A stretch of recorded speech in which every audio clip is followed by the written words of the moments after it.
నాకు కథలు మాట్లాడడం అలవాట్లేదు, కాగితాలతో రావడం అలవాటు. ఉన్న ఫ్యాక్ట్స్ మరొక్కసారి మీ ముందు చెప్పడానికి మాత్రమే ఈ ప్రెస్ మీట్. ఎవరిని దూషించడానికో ఎవరి మీద కాలు దూవడానికో కాదు. మా పయనం 6 సంవత్సరాలు. ఒక 2 సంవత్సరాలు వెంటనే నేను వచ్చి నన్ను ప్రెసిడెంట్గా చేసేయండి నేను అడగలేదు. జయసుధ గారు మా అక్కగారు పోటీ చేసినప్పుడు నువ్వు ఉండాలి నాతో తోడుగా అన్నప్పుడు ఒక మహిళకి ఫస్ట్ టైం అవకాశం వచ్చింది. మా అక్కనే కాదు, ఒక మహిళ ఇండస్ట్రీలో ఒక పెద్ద గౌరవం పొందినటువంటి ఒక మహిళకి తోడుగా వెళ్ళాను. దాసరి గారు, గురుగారు దాసరి గారు బ్లెస్సింగ్స్తో, పెద్దలందరూ బ్లెస్సింగ్స్తో దిగాం. ప్యానల్ అంతా గెలిచాం, కానీ కొన్ని పొలిటికల్ ఇష్యూస్ వల్ల ఆమె కొంతలో ఓడిపోయింది. మేమందరం చింతించాం, దుఃఖించాం. అక్కడి నుంచి మా చరిత్ర ప్రారంభమైపోయింది. వెల్ఫేర్ కమిటీగా చైర్మన్గా వచ్చాను, జాయింట్ సెక్రటరీగా పనిచేశాను, జనరల్ సెక్రటరీగా పనిచేశాను. నువ్వు జీవితంలో ప్రెసిడెంట్ కాలేవు అన్నప్పుడు ప్రజలు నిర్ణయిస్తారని ఒక మార్పు కోసం, ఒక విజన్తో, డివిజన్ ఉండకుండా ఉండాలని ప్రజాస్వామ్యబద్ధంగా హైయెస్ట్ మెజారిటీ 79 ఓట్స్, 76 or 79 ఓట్స్తో 400 పైన పోలైన ఓట్స్తో గెలిచినటువంటి కమిటీలో ఇది ఒక భాగం, ఒక మంచి ఉద్దేశంతో. తరువాత నరేష్ ఏంటని నేను చెప్పుకోకర్లే. నేను సినిమా బిడ్డని, నేను మా బిడ్డని. నేను సినీ పరిశ్రమకి ఎటువంటి సమస్య ఎప్పుడు వచ్చినా మా కుటుంబం ఎప్పుడు సినీ పరిశ్రమ కోసం, మా కోసం ఎప్పుడు ఉన్నది. కాబట్టి నరేష్ కలుపుకుపోలేదు, నరేష్ చేయలేదు అనేది ఎంతవరకు నిజం అనేది ఒకసారి అందరూ ప్రశ్నించుకోవాలి. అక్కడితో ఇది ఆపుతున్నాను. ఇప్పుడు ఈ పెట్టిన ప్రెస్ మీటు నేను ఎవరో, ఇది ఒక 50 కాపీలు తీసుకుంటాను. ఇది కూడా ఉంది కదా, వచ్చింది కదా, రైట్. లెటర్ వచ్చిందా? మాకు ఇచ్చింది, అదే తెలుగులో నేను ఇచ్చింది, రైట్. కాబట్టి నేను నిన్న ఒక ప్రెస్ మీట్ జరిగింది. ప్రకాష్ రాజ్ గారు నాకు మంచి మిత్రుడు, అందరికిలానే కొంతమంది మాకు ఎప్పుడో 3 నెలల క్రితం ఫోన్ చేసి నేను పోటీ చేయాలనుకున్నాను అన్నప్పుడు చెప్పాను, చాలా టైం ఉంది, ఇంకా ఇన్సూరెన్స్ కరోనా టైంలో అందరికీ చేయాలి, ఇవన్నీ పనులు ఉన్నాయి. ఎలక్షన్ డిక్లేర్ చేసిన తర్వాత తప్పకుండా ఎవరైనా పోటీ చేస్తే, ఏ తెలుగు సినిమా బైలాస్ పట్టి నేను మాట్లాడుతున్నాను, తెలుగు సినిమాలో నటించిన వాళ్ళు ఎవరైనా పోటీ చేయొచ్చు. అది నిర్ణయించేది ఓటర్స్. ఆయన చెప్పడం జరిగింది, తప్పకుండా ఎవరు వచ్చినా నేను స్వాగతిస్తామని చెప్పడం జరిగింది. సరే, ఈ మధ్య విష్ణు మంచు ఇండస్ట్రీ బిడ్డ, ఒక కుటుంబం కష్ట నష్టాలు చూడకుండా, లాభ నష్టాలు చూడకుండా సినిమాలు తీస్తూనే ఉన్నారు.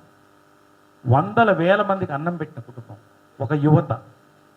నేను పోటీ చేయాలన్నటువంటి ఆలోచన ఆయనకు వచ్చినప్పుడు, ఆయన పోటీ చేయాలని, తప్పకుండా ఎవరు వచ్చినా నాకు స్వాగతం అని నేను చెప్పాను. ఒకటి, నేను లాస్ట్ టైం గెలిచిన మరుక్షణం ఒకటి చెప్పాను, 6 సంవత్సరాలు నా పయనం, దయచేసి 2 సంవత్సరాలు తీసుకోవద్దు. జాయింట్ సెక్రటరీగా, జనరల్ సెక్రటరీగా, వెల్ఫేర్ కమిటీ చైర్మన్గా, ప్రెసిడెంట్గా నేను గెలిచిన ఫస్ట్ మాట చెప్పిందంటే, నేను ఒక్కసారే పోటీ చేస్తాను, రెండోసారి చేయను. ఈ 4 సంవత్సరాలు నేను చేసినటువంటి పని, జనరల్ సెక్రటరీగా అందరూ ఆమోదించినటువంటి పని, అవన్నీ నేను చెప్తాను. ఎందుకు చెప్పానంటే, మా అనేది ఒక రాజకీయ వ్యవస్థ కాదు. ఎంతోమంది పెద్దలు, కృష్ణ గారు, చిరంజీవి గారు, ఫౌండర్ ప్రెసిడెంట్ గారు, కృష్ణరాజు గారు, చిరంజీవి గారు, మోహన్ బాబు గారు, మురళీమోహన్ గారు, దాసరి నారాయణరావు గారు, ఇంకా ఎంతోమంది పెద్దలు మెట్టుగా ఇటుకగా హైదరాబాద్ వచ్చి సినిమా పరిశ్రమ సెటిల్ అయిన తర్వాత తెలుగు వాళ్ళకి, తెలుగు నటులకు గొడుగు ఉండాలి, అందరం కలిసి వాళ్ళకి సహకరించడానికి పెట్టినటువంటి సంస్థ ఇది. నేను బ్రీఫ్గా మీకు చెప్పేశాను, ఇప్పుడే చెప్తాను. కాబట్టి ఎవరు వచ్చినా మాకు సంతోషం. నిన్న అసలు ఇంకా ఇన్సూరెన్స్ పనులు జరుగుతున్నాయి. కరోనాలో ప్రాణాలకి అడ్డు పెట్టి మేము మా డబ్బులు మేము వేసుకొని ఇన్సూరెన్స్కి ఎంతవరకు చేయగలి ఇవన్నీ నేను చెప్తాను. చేస్తున్న సమయంలో నిన్న ప్రకాష్ రావు గారు ప్రెస్ మీట్ పెట్టారు. ప్రెస్ మీట్ పెట్టే అధికారం ఎవరికైనా నేను కాదంటలేదు, ఆయన ఏం నేను తప్పు పట్టట్లా, కొంతమంది వారితో ఉన్నారు. అందులో మా కమిటీ మెంబర్స్ కూడా కమిటీ ఫోర్స్లో ఉండగా అక్కడ ఉన్నారు.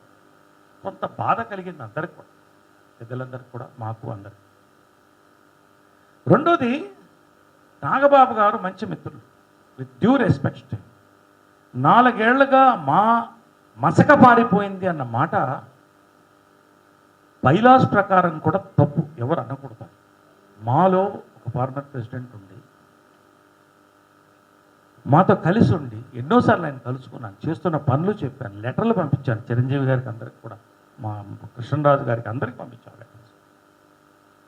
అలా చెప్పడం అనేది మాకు కూడా షాక్ అయింది. ఒక్కసారి రివ్యూ చేసుకున్నాం. 2 సంవత్సరాల్లో కొంత అసమ్మతి ఉన్నప్పటికి కూడాను పెద్దలు అందరూ కలిపారు, కలిసి పనిచేయాలి, ప్రగతి వైపు నడవాలి, కాబట్టి మనం కలిసి నడుద్దాం అని ఒక నిర్ణయంతో వచ్చాం. కాబట్టి నిన్న కూర్చుని 3 అవర్స్ రివ్యూ చేసుకున్నాం. 2 ఇయర్స్లో ఏం పని జరిగింది, మా మసక పారిపోయిందా, ముందు అడుగే వస్తుందా, ఇది మేమందరం కూర్చుని నిన్న ఒక డాక్యుమెంట్, డైరీలో మేము పొందుపరిచింది, అందరూ సంతకాలు, జీవిత గారు నేను సంతకాలు పెట్టిన డాక్యుమెంట్ని మేము ఒక డాక్యుమెంట్ తయారు చేసాం. అది మీకు అందిస్తాం తర్వాత. అలా మాట్లాడడం అనేది, ఒక సంస్థని కించపరచడం అనేది తప్పు. మీరు పోటీ చేయొచ్చు, ఎవరు కాదనలే, లోకల్ నాన్ లోకల్ మీరు అంటున్నారు, మేము అనలేదు, మేము అసలు అనం.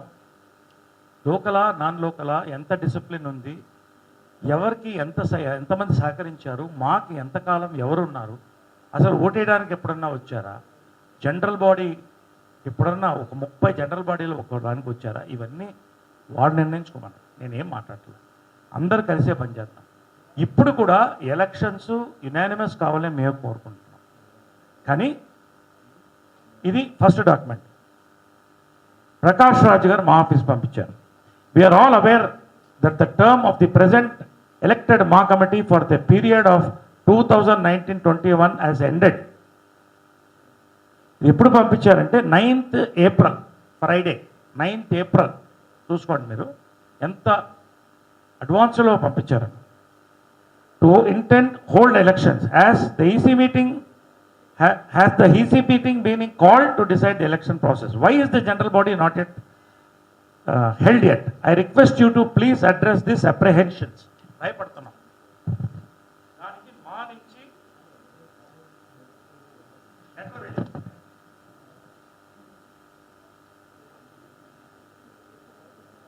ఎందుకంటే ఇవన్నీ చదివితే మీకు ఎక్కువ ఇదిగా ఉంటుంది కాబట్టి మీకు పంచుతాం, మీరే చూడండి.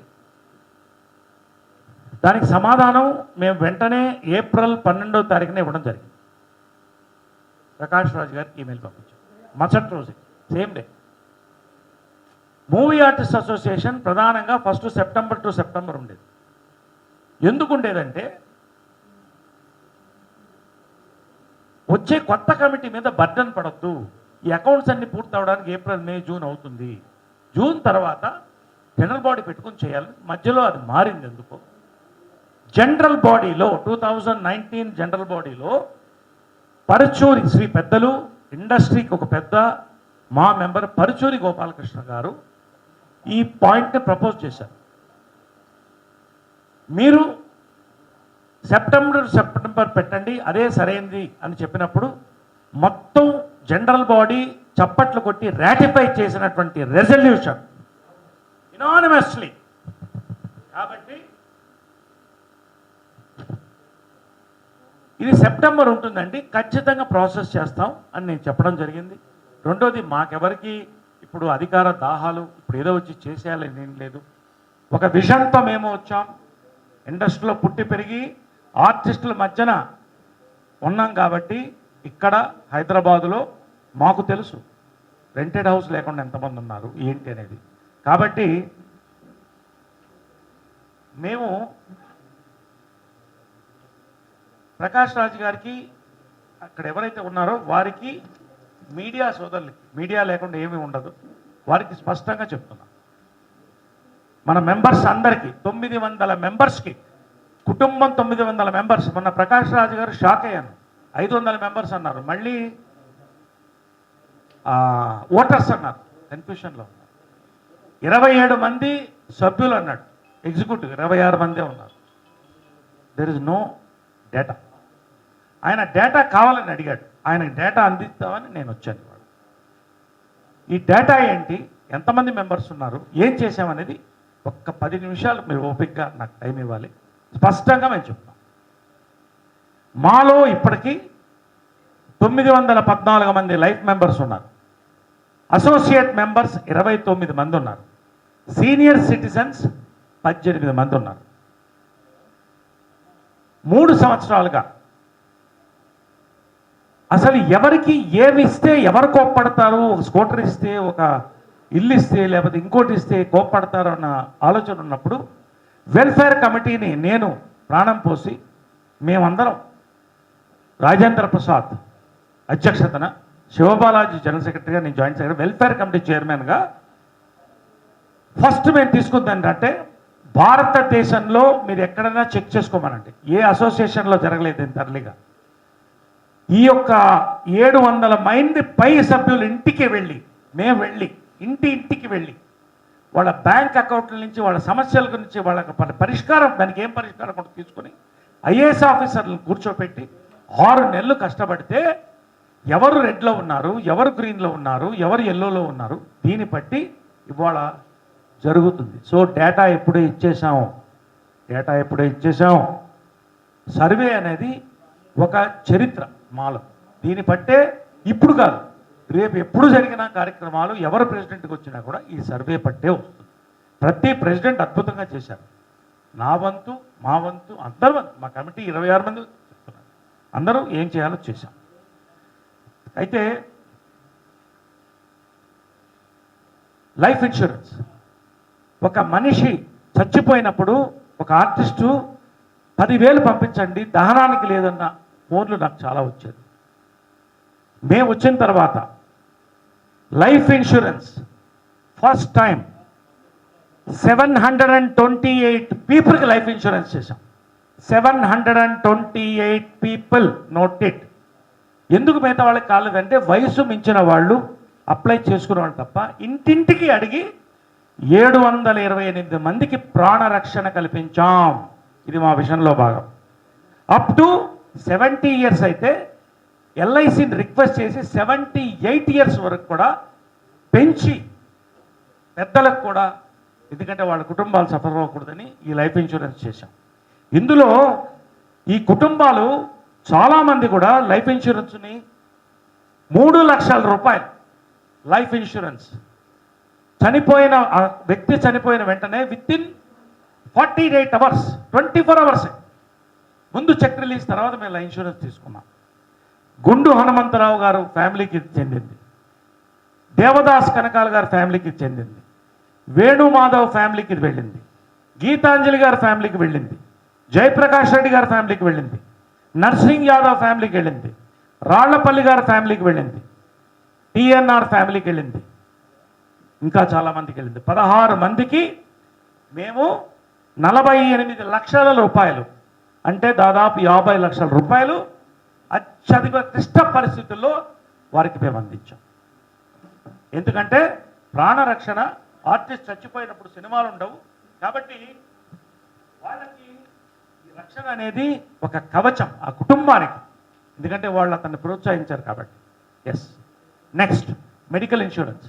ఈ రోజుల్లో కరోనాలో చూస్తున్నారు, ఒక హాస్పిటల్కి వెళితే 10 లక్షల రూపాయలు, 20 లక్షల రూపాయలు ఎక్కడి నుంచి తీసుకొచ్చి పెడతాం? ఎవరి నుంచి ఇస్తాం? 314 మెంబర్స్కి అడిగిన వాళ్ళకి మా ఇన్సూరెన్స్ చేసింది. ఫస్ట్ టైం చరిత్రలో నేను చెప్తా. అంటే 314 సభ్యులంటే 617 ఫ్యామిలీ మెంబర్స్ మొత్తం కలిపితే 931 ప్రాణాలకి మేము మెడికల్ రక్షణ ఇచ్చాం. ఇది విజన్ కాదా? ఇది మా చరిత్రలో హిస్టరీ. అందరు ప్రెసిడెంట్లు వాళ్ళ వంతు వాళ్ళు చేసుకుంటూ వచ్చారు. మా చరిత్రలో చెప్పమనండి, ఇంతమందికి ఎప్పుడన్నా ఇన్సూరెన్స్ అయిందా చెప్పమనండి. ఎందుకంటే కరోనాలో ఫుడ్కి డబ్బులు లేకుండా పరిస్థితుల్లో ఇది ఇచ్చాం. తర్వాత 96 లక్షలకి ఈ మా మెంబర్స్ దీన్ని వాడుకున్నారు. కరోనాలో పెన్షన్స్ 1000 రూపాయలు ఉన్న పెన్షన్ని ఈ టర్మ్లో 6000 చేశాం. 3000 చేసి 6000 చేశాం. 214 ఎవరి టైం కానివ్వండి, మొత్తం 5 మందికి మెంబర్స్కి నామినల్గా 1000 రూపీస్ వెళ్ళేది. మేము ఇప్పుడు 33 మందికి 1,86,000 ప్రతి నెల పెన్షన్లకు ఇస్తున్నాం. ఇది మాకొచ్చే ఫిక్స్డ్ డిపాజిట్ మీద ఇంట్రెస్ట్లో ఇస్తున్నాం. ఇప్పుడు అంటే 800% పెన్షన్లు పెంచాం. పొట్టి వీరయ్య గారు చనిపోతే ఆమె కూతురు ప్రాధేయపడితే ఆయన పెన్షన్ని పొట్టి వీరయ్య కూతురికి ట్రాన్స్ఫర్ చేశాం ఫిజికలీ ఛాలెంజ్డ్ కింద. ఇవన్నీ కూడా సమయం ఇచ్చి అందరినీ కలుపుకుని అందరూ అందుబాటులో ఉండి ఎవరికి కావాల్సింది వాళ్ళకి చేస్తూనే వస్తున్నాం. మెంబర్షిప్ 1,00,000 రూపాయలు చాలా ఎక్కువ ఉందండి అని చాలామంది యువత is the future, youth is the future of మా. యువత రావాలి, మహిళలు కానివ్వండి, పురుషులు కానివ్వండి, యువత రావాలని నేను కోరుకుంటున్నాను. ఫస్ట్ టైం చరిత్రలో కమిటీ ఆమోదం తీసుకొని 1,00,000 రూపాయల నుంచి 90,000 10,000 తగ్గించి 90,000కి ఇచ్చాం మెంబర్షిప్. అంతేకాదు యంగ్స్టర్స్ న్యూ కమర్స్కి ఈజీగా ఉండాలని 1,00,000 రూపాయలని 4 విడతలుగా తీసుకుని 1 సంవత్సరంలో కట్టండి లేదా 1.5 సంవత్సరంలో కట్టండి అని ఇన్స్టాల్మెంట్లో ఇచ్చాం. 87 మెంబర్స్ ఇప్పటికి చేరారు. 82 lakhs మాకు జమ అయింది. మరి మా కమిటీ సరిగ్గా పనిచేయకపోతే, పనులు జరగకపోతే, మా మీద నమ్మకం లేకపోతే, మా మసకపారి ఉంటే 87 మంది కరోనాలో చేరతారా అండి? నేను అడుగుతున్నా. Income tax refund, first time income tax refund మా ఆడిటర్ గారికి థ్యాంక్స్ చెప్తున్నాం. ఈ సంవత్సరం 11,32,467 రూపాయలు మాకు రీఫండ్ వచ్చింది. ఇది హైయెస్ట్ ఇన్ ద మా హిస్టరీ ఆఫ్ 26 years. ఇది హైయెస్ట్ అమౌంట్. అందరి కమిటీ యొక్క కృషి, మా ఆడిటర్ గారి కృషి. కళ్యాణ లక్ష్మి పెళ్ళికి కావాలన్నప్పుడు నాకు తెలుసు, నన్ను అడుగుతారు చాలామంది, ఎవరన్నా ఒక 20,000 30,000 చదువుతారా అని. అలా ఉండకూడదని కళ్యాణ లక్ష్మి లాస్ట్ టైం శివాజీ రాజా ఉన్నప్పుడే మేము చేసాం, ప్లాన్ చేసాం. ఈసారి మొదటి కళ్యాణ లక్ష్మిది 1,16,000 రూపాయలు పద్మా జయంతి గారికి శ్రీ కృష్ణరాజు గారు, శ్యామలా కృష్ణరాజు గారు ఇచ్చినటువంటి అమౌంట్తో ఫస్ట్ ప్రారంభించాం పిల్లల పెళ్ళిళ్ళ కోసం. ఇది విజన్ కాదా? తర్వాత మాకు అప్లికేషన్స్ ఏం రాలేదు, ఎవరికి వచ్చినా చేస్తాం. తర్వాత ద్విచక్ర వాహనాలు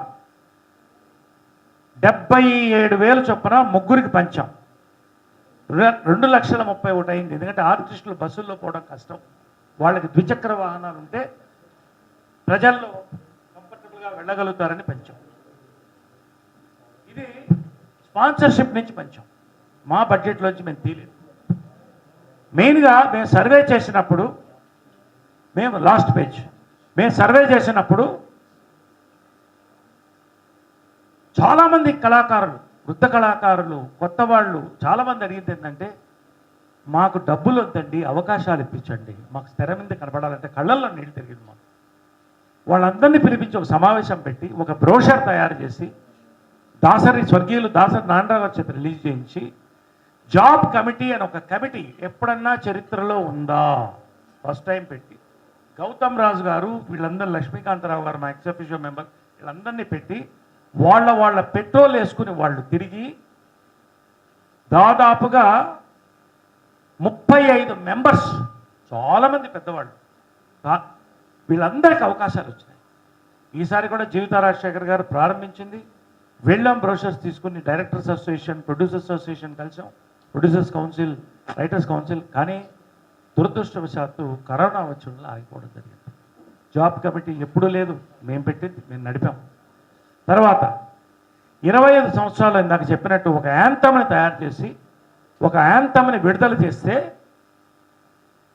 శభాష్ అన్నారు అందరూ కూడా. అందరూ ఆ యాంథమ్కి సల్యూట్ చేశారు. ఇది రాటిఫై చేశాం జనరల్ బాడీలో. తర్వాత నేను చెప్పుకోవడానికో పొగడటానికో కాదు, కానీ నా కమిట్మెంట్, మా ఫ్యామిలీ కమిట్మెంట్ కూడా నేను చెప్పాలి. కరోనా టైంలో కూడా ఏ ప్రోగ్రాం లేనప్పటికీ మా విన్నపం మేరకు 30 లక్షల రూపాయలు విరాళం వచ్చింది. 30 లక్షల రూపాయలు అంటే మెంబర్షిప్ ఎన్నికలైతే ₹1 కోటి దాటి 30 లక్షల రూపాయల విరాళంలో జీవిత రాజశేఖర్ గారు వాళ్ళు సినిమాలు వాళ్ళ ఇబ్బందులు ఉన్నా కూడా 10 లక్షల రూపాయలు మనస్ఫూర్తిగా వాళ్ళు ఇచ్చారు. వాళ్ళని అభినందిస్తున్నారు. తర్వాత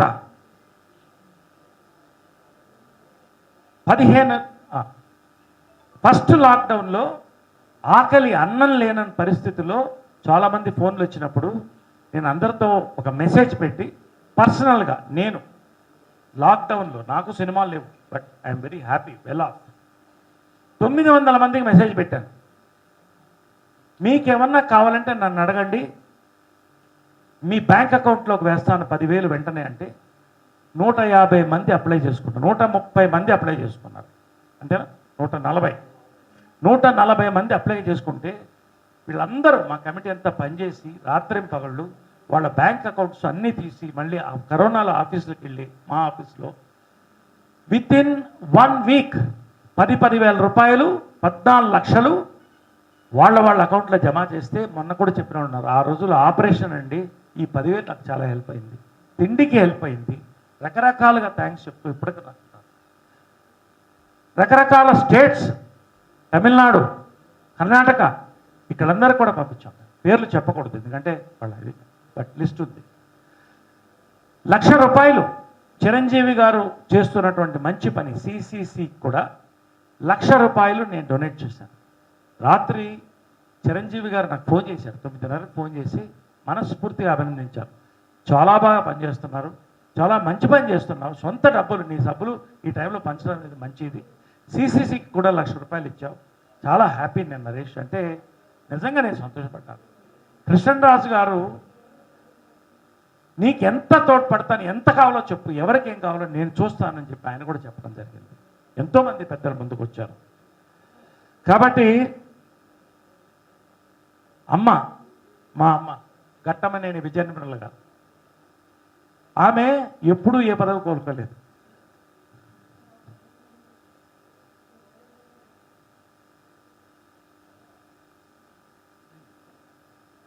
ప్రతి నెల 5వ తారీఖు సాయంకాలం నేను షూటింగ్లో ఉంటే ఫోన్ చేస్తుంది, మాకు 15,000 పంపించావా? ప్రతి నెల పెన్షన్ల కోసం 15,000 ప్రతి నెల పంపించారు. 3 గంటలకంతా నాకు ఫోన్ వస్తుంది, బ్యాంక్ వెళ్ళిందా మాకు చెప్పాను. ఎందుకోసం? మా కోసం, ఏ స్వార్థం లేకుండా మా కోసం. అంతేకాక నేను జాయింట్ సెక్రటరీగా ఉన్నప్పుడు అమ్మ ఫండ్స్ తక్కువ ఉన్నాయంటే మా ఆఫీస్కి వెళ్ళి మా చేంబర్లో 5 లక్షల రూపాయలు ఆమె కష్టార్జితం నుంచి ఒక మహిళ మా అమ్మ డొనేట్ చేసింది. అంతేకాకుండా ప్రతి సంవత్సరం ఆమె బర్త్డే ఎన్ని సంవత్సరాలు, 78 ఏళ్ళు అంటే 78,000, ఇలా ప్రతి సంవత్సరం ఇస్తూ వచ్చింది. 10 సంవత్సరాలుగా ఇస్తుంది. ఇప్పటికీ 30 లక్షల రూపాయలు ఆమె మా కోసం ఇచ్చింది. అంతేకాదు, ఇప్పుడు నేను దాన్ని 20,000 రూపాయలు చేశాను. 20,000 రూపాయలు చేశాను దాన్ని. 20,000 ప్రతి నెల పంపిస్తున్నాను. ఈ 3 నెలలుగా ఇన్సూరెన్స్ కోసం ఆపి ఇన్సూరెన్స్కి దాన్ని జమ చేస్తున్నాను.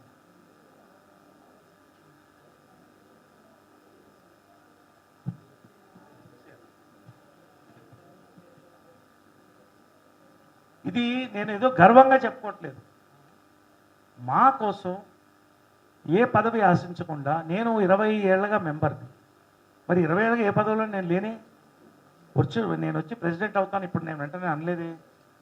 నన్ను దాసరి గారు పిలిస్తే, జగదీశ్వర్ గారు పిలిస్తే వెళ్ళాను, అక్కడి నుంచి పనిచేస్తూ వస్తున్నాను. ఈ తర్వాత నేను కూడా విరమించుకుంటాను. నేను ఈరోజు డిసిప్లినరీ కమిటీ నన్ను విరమించుకోమంటే నేను ఈరోజు కూడా ఈ పనులన్నీ చేశాను. మేమందరం విరమించుకుంటాం, మేమందరం రిజైన్ చేస్తాం. We are ready. ఎందుకంటే ఇక్కడ ఎవరూ పదవుల కోసం లేరు. ఎవరికి వాళ్ళు. మా కరోనాలో శివబాలాజీ జీవిత గారు, నేను ట్విట్టర్లో కూడా వచ్చింది, హాస్పిటల్ బెడ్స్ కావాలంటే అరేంజ్ చేసి, డబ్బులు కావాలంటే 25,000 30,000 ఎవరికి కావాలంటే వాళ్ళకి పంపించి, మెడిసిన్స్ అరేంజ్ చేసి, మొన్న ఒక పెద్ద నటి, పేరు చెప్పకూడదు, ఇంజక్షన్స్ లేవు, నా భర్త చనిపోతున్నాడు, మొన్న కొడుకు చనిపోయాడంటే వెంటనే 40,000 ఒక ఇంజక్షన్ అంటే నా ఫ్రెండ్కి ఫోన్ చేసి, శ్రీ మదన్ మోహన్ రెడ్డి గారు, అరవింద్ ఫార్మా, ఆయన వెంటనే 5 ఇంజక్షన్లు పంపించారు 40,000 చొప్పున. ఇవంతా ఎవరి కోసం చేస్తున్నాం? ఒక్కొక్క డోస్ 40,000. దీనికోసం చేస్తాం, పేరు కోసమా? నేను వెళ్ళిపోతున్నా కదా బయటికి, ఎందుకు నన్ను ఇంకా హింసిస్తారు? మేము హింసకి లొంగం, హింసకి లొంగం. నేను ఈసారి ఇన్సూరెన్స్కి ఇబ్బంది ఉంది, కొంచెం హెల్ప్ చేయండి అని కొంతమంది ఫ్రెండ్స్ మెసేజ్ పెట్టారు. ఆశ్చర్యం ఏంటంటే, బాంబే నుంచి నా మిత్రుడు హిందీ యాక్టర్ జాకీ ష్రాఫ్ ఫస్ట్ 20,000 పంపించండి, హ్యాట్స్ ఆఫ్. కృష్ణరాజు గారు ఫోన్ చేసి నీకు ఎంత కావాలని అడిగారు. అబ్బే ఏముందండి నేను ఇస్తాను, మీరు ఎంత తోస్తే అంటే నీకు ఎంత కావాలో చెప్పు నేను ఇస్తాను ఆయన అన్నారు. రావు రమేష్ గారు వెంటనే 30,000 పంపించారు. నా ఫ్రెండ్స్ చాలామంది, జిఎంఆర్ గారు, రవీందర్ రెడ్డి గారు, వెంకటేశ్వర రామారావు గారు, ఇట్లా ఇండస్ట్రీ సంబంధం లేని వాళ్ళు కూడా మా కోసం ఇస్తున్నానండి, ఇది మీకోసం ఇవ్వట్లేదు, మా కోసం ఇస్తున్న నా ఫ్రెండ్స్ అందరు ఇచ్చారు. నేను ఈసారి 10 మందిని దత్తత తీసుకుంటున్నాను 3 లక్షల రూపాయలు ఇచ్చి. రైట్, ఇది నేను చేసిన పనులండి. నేను ఒకటే అడుగుతున్నాను, లాస్ట్ నా స్పీచ్ ఇవ్వలేదు, డేటా ఇచ్చాను. డేటా మీకు కూడా స్వహస్తాలతో నేను పంచుతాను. మేము ఇది కథలు చెప్పట్లేదు, విజన్తో వచ్చాం, డివిజన్ని కలుపుకుపోవాలనుకుంటున్నాం. ఎన్నికలు అనివార్యం కాకుండా డిసిప్లినరీ కమిటీ ఉంది, అందరం కలిసి చేయాలనే మా ప్రయత్నం. మహిళకి అవకాశం ఇస్తే బాగుంటుందని నేను డిసిప్లినరీ కమిటీ కూడా ప్రపోజ్ చేశాను. అందరికి ఎవరన్నా రావచ్చు, ఒక మహిళకు అవకాశం ఇవ్వాలి. ఒకసారి ఒక మహిళ ఓడిపోయింది, మహిళకు అవమానం జరిగింది, మనం ఇవ్వాలన్నా నేను కాదంటలే. ఇప్పుడు కూడా మహిళకి ఇద్దామన్నా నేను సిద్ధం. అందరం కలిసి ఒక దాటికి వద్దాం, చేద్దాం. ఎందుకు అంత తాపత్రయం? వాడ అందరం కలిస్తేనే కదమ్మా. కృష్ణరాజు గారు నిన్న మాట్లాడినప్పుడు నేను ఇలా ప్రెస్ మీట్ పెడుతున్నానండి అని చెప్పాను. అది ప్రెసిడెంట్గా నీ హక్కు, నువ్వు ఏం చెప్తే కరెక్ట్గా నేను రికార్డ్స్ వరకు చెప్పు, ఎందుకంటే కాంట్రవర్సీస్ వద్దని చెప్పడం జరిగింది. ఆయన వంతు ఆయన ఒకటి చెప్పన్నారు ప్రెస్కి. కృష్ణరాజు గారు, రెబల్ స్టార్ యువి కృష్ణరాజు గారు, డాక్టర్ కృష్ణరాజు గారు, మా ఒక దిగ్గజం, 100 ఏనుగులు ఇందులో ఉంది, సినీ పరిశ్రమ ఇందులో ఉంది. మాని డిస్టర్బ్ చేయడం, మాని కూల్చడం అనేది సాధ్యం కాదు ఎవరికి. అందరం కలిసే ఉంటామని చెప్పమన్నారు కృష్ణరాజు గారు. నేను మీకు చెప్తున్నాను మిత్రులారా, నేనేమి మీతో కథలు చెప్పలేదు, ఉన్నవి చెప్పాం. నిన్న ప్రకాష్ రాజు గారు డేటా అంటారు కాబట్టి డేటా అన్ని రెడీ చేసాం, మీకు ఇస్తున్నాం, వారికి పంపిస్తాం. విజన్ అన్నారు కదా, ఇంతకంటే విజన్ ఏముంటుంది? ఒకటి ఫైనల్గా చెప్తున్నా, బైలాస్లో ఏముందంటే, బైలాస్లో మీరు చెక్ చేసుకోవచ్చు. బైలాస్లో ఈ సంస్థ ఆర్టిస్టుల వెల్ఫేర్ కోసం పనిచేయాలని ఉంది కాబట్టి దానికి ప్రాధాన్యత ఇచ్చి ఇన్ని పనులు చేశాం. 2 సంవత్సరాల్లో 1 సంవత్సరం కరోనా అసమర్థి ఇవన్నీ దాటి అందరిని కలుపుకోవాలని చేశాం. నా కోసం కాదు, వీళ్ళ కోసం కాదు, ఎవరి కోసం కాదు, అందరూ కలిసి ఉండాలని చేస్తున్నాం. కాబట్టి భవనం అనేది మా కార్యాలయమా, మా భవనమా? మాకి ఖచ్చితంగా 25 సంవత్సరాల్లో ఇంతమంది ప్రెసిడెంట్ వచ్చారు, జరగలేదు కదా. కానీ నేను ముఖ్యమంత్రి గారికి నేను వినతి పత్రం ఇవ్వడం జరిగింది. ఆయన గెలిచిన వెంటనే నేను వెళ్ళి కలుసుకోవడం జరిగింది. ఇప్పుడే ఈ లోపల కరోనా వచ్చింది, ఈ లోపల ఎలక్షన్స్ వచ్చింది. ఎందుకు రాదు భవనం? ఖచ్చితంగా వస్తుంది. మా భవనం చెయ్యాలి. మా భవనంలో ఎంతమంది కూర్చుంటారు? 10 మంది కూర్చుంటారు. వాళ్ళకి వసతులు ఇచ్చి కంఫర్టబుల్గా పనిచేయడానికి మా భవనం, అంతే కదా. భవనం అంటే ప్యాలెస్, కార్యాలయం అంటే ఆఫీస్. ఖచ్చితంగా మా భవనం మంచి ఒక కార్యాలయాన్ని చేయడానికి మేము కూడా తోడ్పడతాం. ఎవరు ముందుకు వచ్చినా తోడ్పడతాం, మేము చేస్తాం, మేమున్నాం, మా వద్ద తోడ్పడతాం.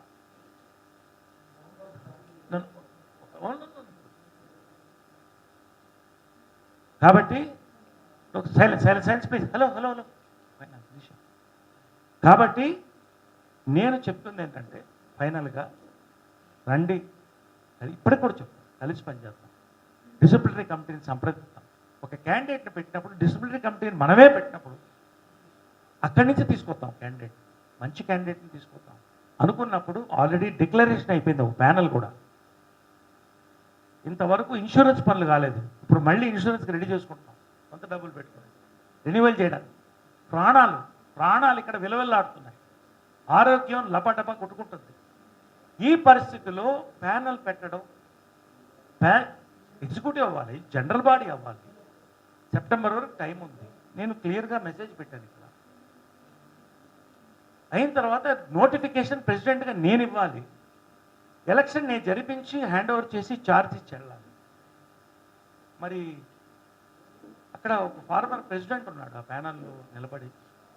మరి అక్కడ కొంతమంది మా ఆఫీస్ బేరర్స్ ఉన్నారు. ఫోర్స్లో ఉన్న కమిటీ ఉంటే